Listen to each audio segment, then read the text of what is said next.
Merci beaucoup, Chérif Diop. En effet, nous avons le ministre Mamadou Diop Decroix. Il est également député à l'Assemblée nationale. Et tout de suite, de plein pied dans l'entretien, d'abord votre réaction sur le drame de Soumbédioune à l'île des Madeleines. Je présente des condoléances à la famille, aux familles des victimes. Je formule des prières pour que les blessés puissent recouvrer leur santé. J'estime que des enquêtes sérieuses vont être effectuées, en particulier cette responsabilité qui a consisté à laisser partir les embarcations en dépit d'une annonce de l'agence de l'alerte, oui. Voilà, qui avait clairement indiqué qu'il n'était pas recommandé d'aller en mer. On peut là penser qu'il y a quand même quelque part laxisme. En tout cas, je crois qu'il faut faire preuve de rigueur. Ce n'est pas seulement d'ailleurs cet incident. J'ai écouté tout à l'heure aussi le problème des transporteurs routiers. Là aussi, il y a énormément de choses à faire, etc. C'est tout le pays qui n'a pas tiré les leçons du Diola, 26 septembre, qu'on va encore se commémorer. Et comme par hasard, c'est dans quelques jours. Alors, qu'est-ce qui marche finalement? Parce que le réflexe qui me vient à l'esprit, c'est de dire qu'est-ce qui marche? Apparemment, rien ne marche dans ce pays. Qu'est-ce qui marche? Vous savez, quand la discipline, elle est fondamentale. J'ai toujours l'habitude de rappeler cette fameuse question que j'ai posée à un officier supérieur allemand, au ministère allemand de la Défense. Je dis, votre pays a été détruit à 80%, à deux reprises, en moins d'un quart de siècle. La guerre 14-18 et la guerre 39-45. Oui. Vous vous êtes reconstruit et vous êtes à la tête de l'Europe. Si je vous posais la question de savoir quelles sont les trois principales raisons, que répondriez-vous? Il m'a dit... je ne peux peut-être pas répondre aux trois questions, mais je peux au moins dire que c'est la discipline qui nous a permis d'y arriver. La discipline. La discipline, elle est fondamentale. Même chez nous, moi j'ai fait l'armée, on dit la discipline faisant la force principale des armées. Mais elle ne fait pas seulement la force principale des armées, elle fait aussi la force principale des peuples.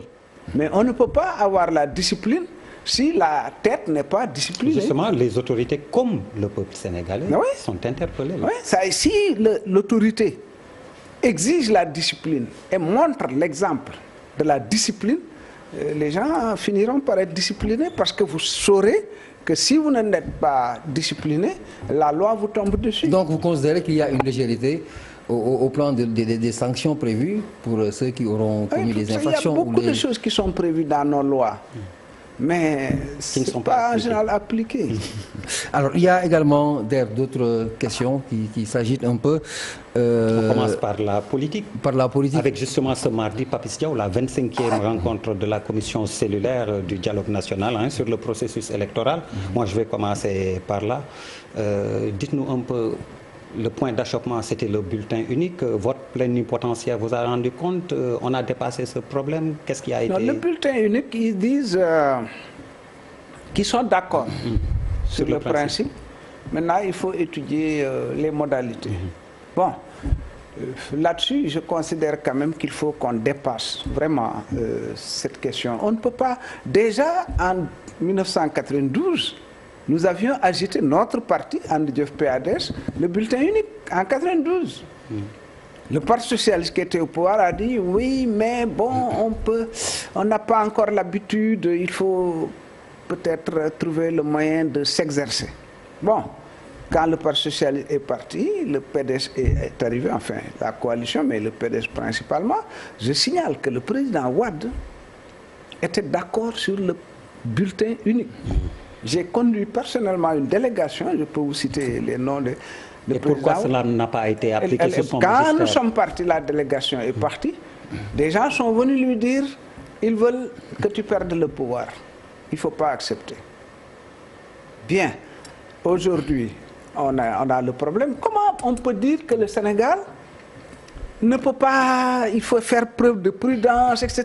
La Guinée, qui est restée 60 ans sans un système vraiment démocratique, on va dire, a voté en 2010 avec le bulletin unique. Il y a beaucoup de pays de la sous-région. Mais tout le monde, nous sommes derrière. Alors que tout le monde sait que le système actuel, c'est des milliards qu'on paye aux imprimeurs. Bon, je veux bien que les imprimeurs se développent, mais quand même. Non, je crois cette fois-ci, vraiment, moi, je lance un appel aux gens du pouvoir, au président de la République en particulier. On ne peut pas continuer comme ça. Et vous pensez que pour les prochaines locales, on aura un oui, par exemple, consensus? Par exemple, pourquoi ne pas... Et pour un code consensuel, justement, pour ces locales? Oui, bien sûr, un code consensuel avec le bulletin unique. Puisque ce sont des élections locales, on peut tester le bulletin unique à cette occasion. Alors, autre question qui prend dessus certainement, c'est la question du statut du chef de l'opposition. Moi, ma question, c'est de savoir si on n'en arrivait pas là, si on ne réussissait pas à l'installer, quelles seraient les conséquences? D'abord, je déplore même la question.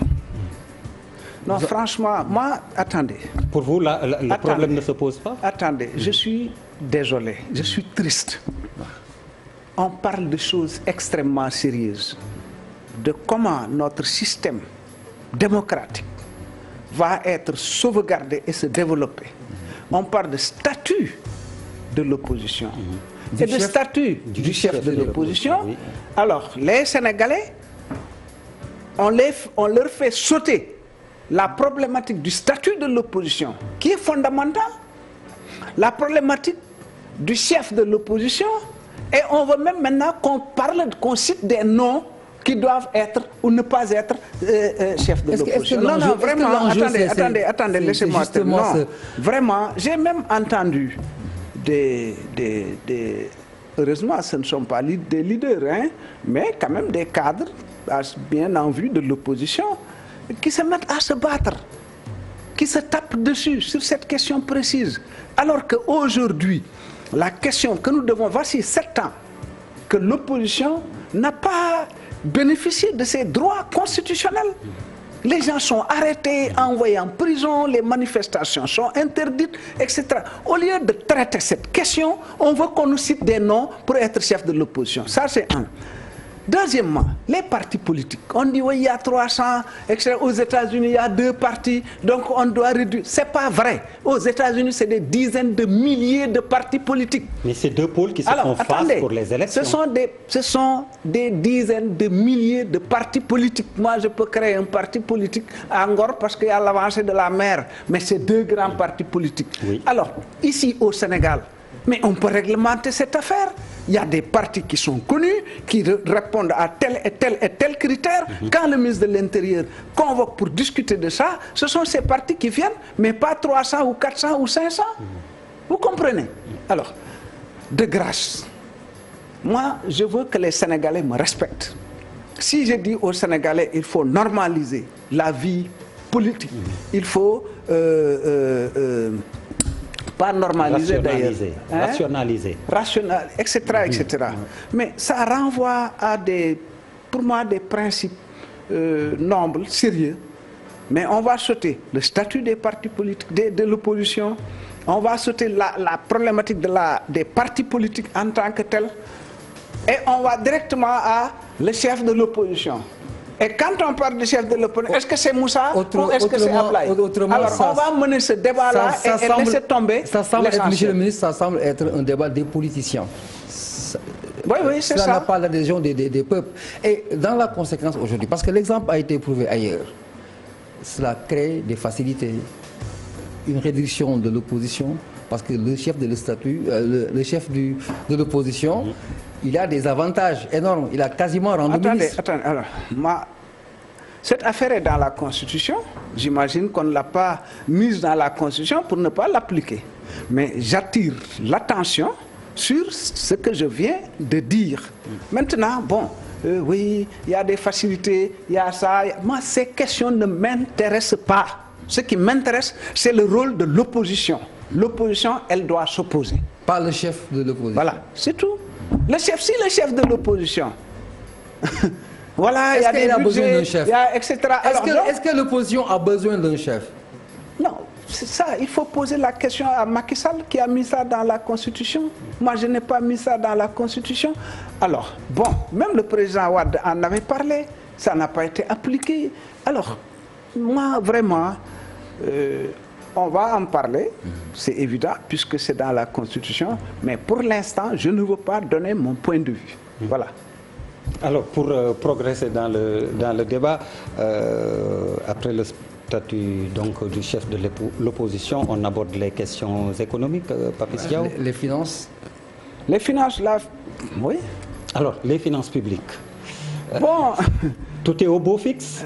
Les finances publiques, je crois quand même qu'il y a un certain nombre de problèmes pour ce qui concerne les finances publiques. La cure d'austérité, le Premier ministre est supprimé, beaucoup d'agents sont supprimés, des consulats sont fermés, on dit qu'on rationalise les dépenses de téléphone. Bon, même la polémique entre mes deux sœurs, mes deux Aminata. Aminata et Aminata Mbengue. Voilà, l'un dit il n'y a pas trouvé d'argent, l'autre dit... C'est un peu ces questions, la dette des 18 milliards aux écoles supérieures d'enseignement privé, etc., etc. Alors, tout cela pose problème. Le problème de la dette publique. Aujourd'hui, nous payons plus de 2 milliards par jour de services de la dette. 2 milliards 700 millions de services de la dette. Où est-ce qu'on va aller avec ça? La dette publique intérieure également est montée en flèche. Donc, elles ne sont pas bonnes, les finances publiques. Voilà la réponse. Mais dans un passé très récent, il y a eu des gens qui ont parlé de tensions budgétaires, des problèmes d'argent pour l'État du Sénégal. Et en son temps, le ministère de l'économie et des finances avait sorti un communiqué pour préciser qu'il y a eu une anticipation, un certain nombre d'argent, une somme prévue pour continuer la gestion. Est-ce que ce n'est pas parfois une alerte politicienne pour amortir le peuple contre des choses qui n'existent peut-être pas? C'est une question. Je vous dis qu'on paye 2 milliards 700 millions par jour de dette, de service de la dette. Alors ça existe ou ça n'existe pas? Il n'y a pas de garantie. Ça, c'est une question très peu, c'est des chiffres. Bon, donc, alors, ce que je reproche à notre gouvernement, c'est vous voulez montrer aux Sénégalais que vous ne vous trompez jamais, que vous avez toujours la vérité avec vous. Ça n'inspire même pas confiance. Mais le peuple, il est majeur. C'est-à-dire, on vous a élu, vous êtes là, ou on ne vous a pas élu, mais on vous a nommé. Au lieu de traiter d'égal à égal avec ceux qui vous ont élu, les citoyens, vous les prenez comme des enfants de 12 ans. Voilà. Et vous leur racontez des conneries à longueur de... Enfin... Je retire le mot. En tout cas, il faut dire la vérité aux gens. Quand vous avez des difficultés, vous dites que vous avez des difficultés. Ça fait que quand vous avancez et que vous dites oui, j'avance, les gens diront ah oui, effectivement, il avance. Donc pour vous, le gouvernement de Macky ne fait pas l'affaire, surtout au plan économique? Non, pas du tout. Pas du tout. Je crois que Il y a eu erreur sur le casting, surtout concernant les finances? Je les ai considérés comme des cigales, je crois. Non, comme la cigale et la fourmi. Voilà, j'ai pris cet exemple à l'Assemblée l'autre jour. Vous savez, pendant des années, quand même, le cours du pétrole a baissé. Au lieu de faire comme la fourmi, ils ont fait comme la cigale. Là, ils ont dépensé. Maintenant, il y a cette situation, le conflit, les tensions entre l'Iran et les États-Unis, d'une façon générale, d'ailleurs, la politique agressive de Donald Trump qui fait que les cours du pétrole sont complètement déréglés, la guerre au Yémen, l'attaque contre l'Arabie Saoudite, etc., etc. Donc, les cours du pétrole sont attendus à la hausse. Et quelles répercussions sur notre économie, etc. Donc, ça, c'est une grosse interrogation pour l'instant, puisqu'on attend de voir ce que cela va donner comme j'ai dit que que c'est une interrogation pour l'instant par rapport à l'histoire de l'Arabie Saoudite et de l'Iran. Alors, pour revenir à l'état du Sénégal, la seule consolation, c'est que quelles que soient les situations, il arrive peut-être ou non à gérer la situation. Gérer la situation, c'est quoi? C'est payer les salaires, par exemple. C'est ça que vous voulez dire? Je veux vous entendre sur ça. Alors, donc, vous voyez, ça correspondrait à quoi? C'est quel manque d'ambition. On paye les salaires. C'est déjà ça. Les gens sont là pour ça, franchement. Mais c'est le minimum. Bon. Alors, Papis, on passe à la gestion des ressources naturelles. Le temps nous est compté là. Alors, aujourd'hui, le seul argument ou l'argumentaire principal de l'opposition est focalisé par l'histoire des ressources. Est-ce que vous pensez que nous sommes en retard ou nous sommes en avance? Parce que tout le discours de l'opposition maintenant tourne autour des ressources humaines. Les ressources naturelles. Minérales. Non, moi, mon discours ne tourne pas autour de ça. Moi, mon discours, il adresse les différentes préoccupations des Sénégalais. Évidemment, la gestion des ressources minérales fait partie de ces préoccupations. Je sais que au Sénégal, vous avez 4 partis qui négocient en général. Je parle ici de la faiblesse des capacités de négociation. Le ministère de l'Industrie, des Mines, le ministère de l'Environnement, le ministère des Finances, la présidence de la République. Les experts nous disent qu'il n'y a pas suffisamment de capacité de négociation. Pourtant, la Banque africaine de développement, des experts à la disposition des pays africains pour les aider dans des négociations de ce type, mais on ne les sollicite pas. Alors, l'Assemblée nationale... Je voudrais vous relancer, il y a une préoccupation. Pourquoi est-ce que c'est simplement dans ce secteur qu'on a des problèmes de négociation? Et ailleurs, ça marche. Et subitement, attendez, non, ne me dites pas. Laissez-moi, parce que ça, c'est des questions très importantes. Par exemple, nous avons une perte sèche en matière d'exonération fiscale de 400 milliards à 500 milliards, par exemple. Parce qu'il y a trop d'exonération fiscale. Bon, vous avez également bon, il y a le code minier, on l'a revoté, etc. Mais l'un dans l'autre, et pour aller vite, ce sont des ressources qui appartiennent au peuple. Ces ressources ne participent qu'à 1,9% dans la formation de notre PIB, le produit intérieur brut. Ils n'utilisent ce secteur que 0,3% de la population active en termes d'emploi. Et donc, avec ce que je vous ai dit, les 400 milliards de pertes sèches en termes d'exonération fiscale. Alors, ça ne marche pas. Vous avez, entre 2010 et 2015, 7 milliards de francs CFA que l'État a récupéré des sociétés minières, qu'il doit reverser aux collectivités territoriales, mais qui ne sont pas versées. Qui ne sont pas. Vous prenez la région de Thiès, par exemple. On dit c'est 0,5% du chiffre d'affaires. Oui. Sur les 2 années, sur 2 ans, Thiès, la région de Thiès ils ont versé 90 milliards, je crois, à l'État. On devait ristourner 0,5%. C'est pas ristourné. Bon, l'environnement, aller à Darou, les ICS, c'est extraordinaire, c'est un paysage lunaire, les populations se plaignent. Alors que dans la convention, l'entreprise s'est engagée à respecter l'environnement. Oui, de l'environnement. Mais rien n'est fait. Donc, le problème chez nous, je crois, c'est nous, c'est notre tête. C'est pas autre chose. Toutes les lois, les décrets, les arrêtés, non, c'est notre tête. Alors, moi, je voudrais revenir sur l'exonération fiscale.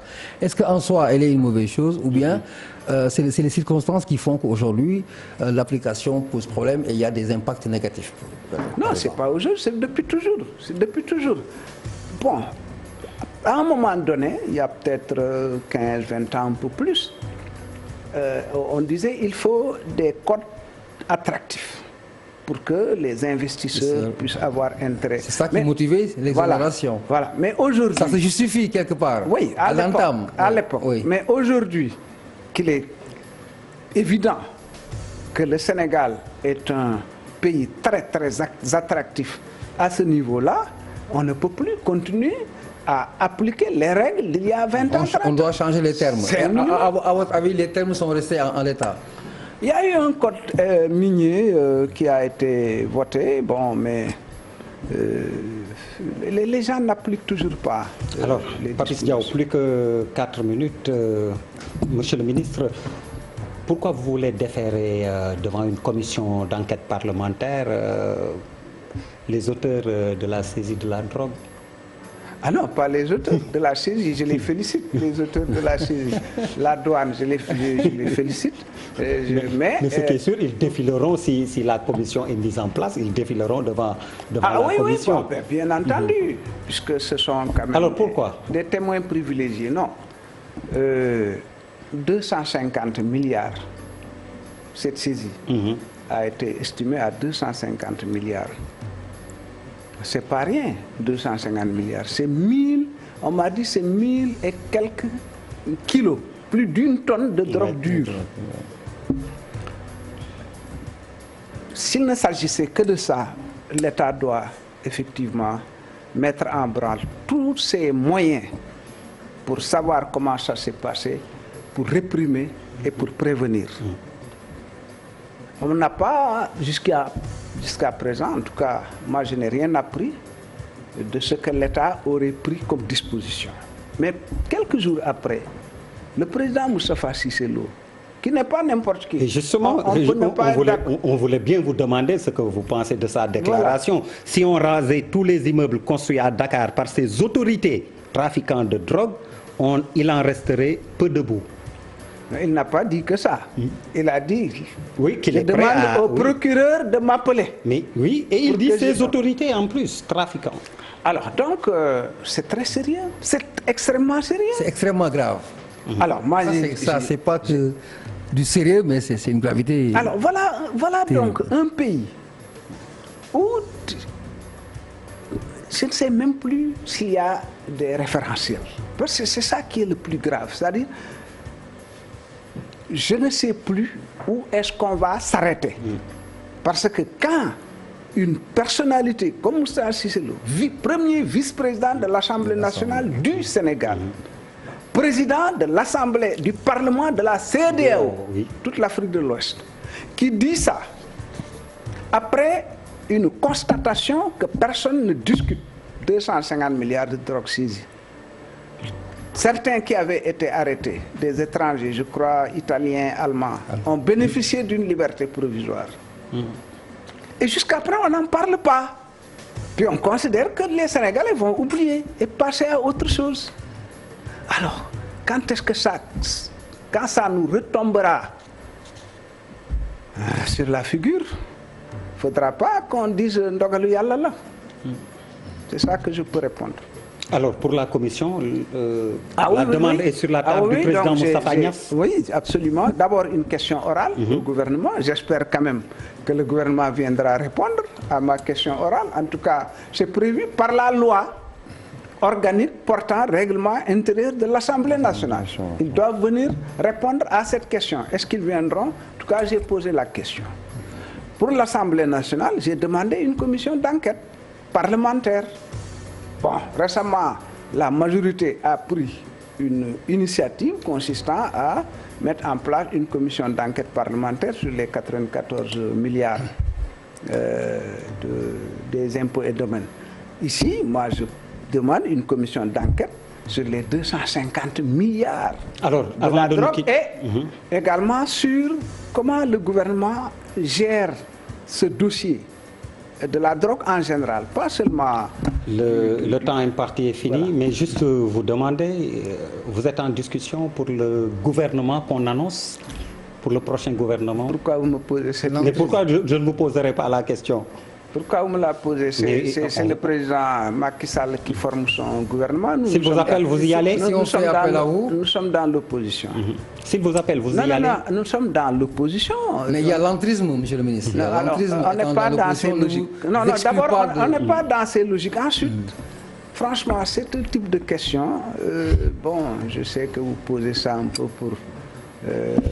non, mais nous posons la question. C'est une réelle préoccupation. Pour nous taquiner, mais le président Sall, il a une large coalition.